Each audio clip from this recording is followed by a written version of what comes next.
പതിവ് പോലെ ഇന്ന് വെള്ളം കുടിച്ചുകൊണ്ടാണ് സ്റ്റാർട്ടിങ്. അല്ലെങ്കിൽ രാവിലെ എണീറ്റ് വെള്ളം കുടിക്കുമ്പോൾ കിട്ടുന്ന ഒരു എനർജി വേറെ തന്നെയാണ്. നേരെ കിച്ചണിലേക്ക് എത്തിയപ്പോൾ ദോശയാണ് ഇന്നത്തെ ബ്രേക്ക്ഫാസ്റ്റ്. അപ്പോൾ 2 ദോശയും കുറച്ച് ചമ്മന്തിയും കൂടി എടുത്തിട്ട് അങ്ങോട്ട് കഴിച്ച്, കൂടെ ഒരു കുഞ്ഞി കട്ടനും കൂടെ ഉണ്ടേ. ഒരു ദോശയും കൂടെ ചൂടോടെ കഴിക്കാൻ വേണ്ടി അടുക്കളയിലേക്ക് വന്നപ്പോഴാണ് ദേ ഇരിക്കുന്നു കോവയ്ക്ക മെഴുക്കുവരട്ടി. അപ്പോൾ ഇന്ന് രാവിലെ തന്നെ ഉച്ചത്തേക്കായിട്ടുള്ള കോവയ്ക്ക മെഴുക്കുവരട്ടി റെഡിയാക്കിയിട്ടുണ്ടാകും. എനിക്ക് ഏറ്റവും ഇഷ്ടപ്പെട്ട വെജിറ്റബിളാണ് കോവയ്ക്ക.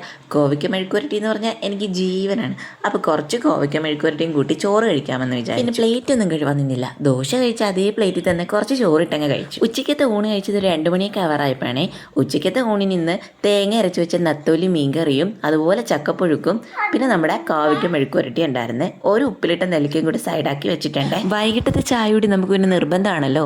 അപ്പോൾ വൈകിട്ട് ഈ ഒരു ഗ്ലാസ് ചായ കുടിച്ചിട്ടുണ്ടായിരുന്നു. ചായയുടെ കടിയായിട്ട് ഈ ഒരു കേക്കാണ് ഉണ്ടായിരുന്നത്, നമ്മുടെ കപ്പ് കേക്ക്. ഒരു 6 മണിയൊക്കെ ആയപ്പം ചെറിയൊരു വിശപ്പടിച്ചു.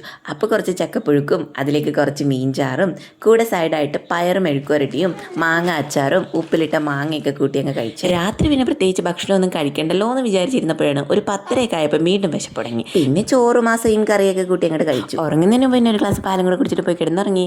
അപ്പോൾ ഇന്നത്തെ വീഡിയോ ഇത്രയേ ഉള്ളൂ. വീഡിയോസൊക്കെ ഇഷ്ടപ്പെട്ടിട്ടുണ്ടെങ്കിൽ ലൈക്ക് ചെയ്യാൻ മറക്കല്ലേ. കൂടെ ഒന്ന് സബ്സ്ക്രൈബും കൂടെ ചെയ്തേക്കണേ.